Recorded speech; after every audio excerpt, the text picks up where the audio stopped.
See. Hi. Good morning. This is video 900. Can you imagine?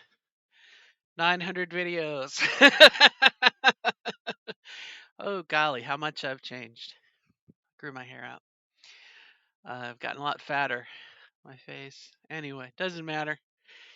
Lots have changed. But real quick, I only have like 2 minutes and then I have to log into my work computer, so I can't be on this computer. But I can't log in either till 9 o'clock. So, yeah, real quick. I Last night I was watching a documentary or a speech rather, is probably more appropriate, by Neil deGrasse Tyson, who I just absolutely love the man. Love his brain, I guess I should say. Um, but kind of talked about intelligent design and kind of talked. It was a kind of a it was just it's always fun to hear him speak for me. I just enjoy listening to him. He could talk about gardening and I'd love it. But you know, it got me thinking a lot about religion and how if you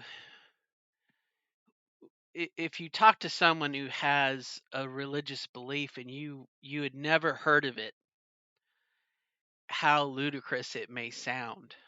you know my daughter, we didn't raise her in a certain religious belief, and so for she's very, much like, I think the idea is to be courteous and understanding. But if an outsider, if you talk to somebody and said, yeah, there's a day of the week where we go to a building and we all say a bit of written verse to give thanks to this invisible man in the sky.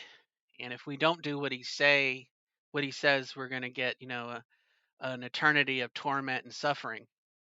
It's kind of like you're going, but if we do what he says, then we're going to be happy. It might seem kind of ludicrous, but anyway, I'm almost out of time. That's what kind of got me started down a path. But today I was watching a documentary on Benjamin Franklin, and um, when he was exploring and kind of starting to tinker with electricity, there were people who published and criticized him because man, according to them, was not meant to know about electricity. That electricity was something that God created to punish sinners. Okay.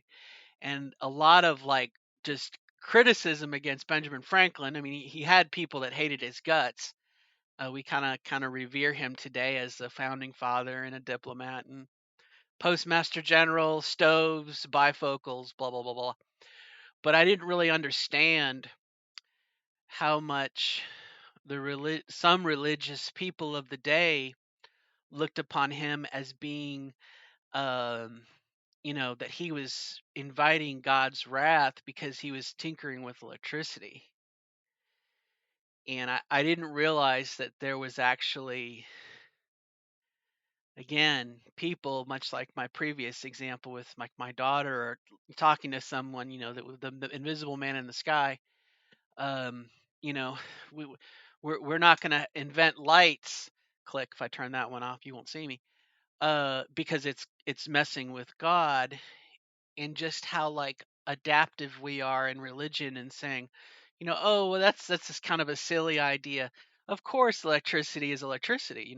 Nowadays it's acceptable in every room. You turn on the light switch, you don't even think about it. But there was a time when it was the devil's work. I mean, and actually, that's the way people wrote about it. It was Satan, it was devil. Electricity was the devil. And I guess it just kind of brought a chuckle. So I'm out of time. Just food for thought in our struggle here against people who definitely use religion against us, or a type of religion, definitely to mask their own agenda. But now every time I turn on a light switch, I'm going to think about it. So till next time, bye bye.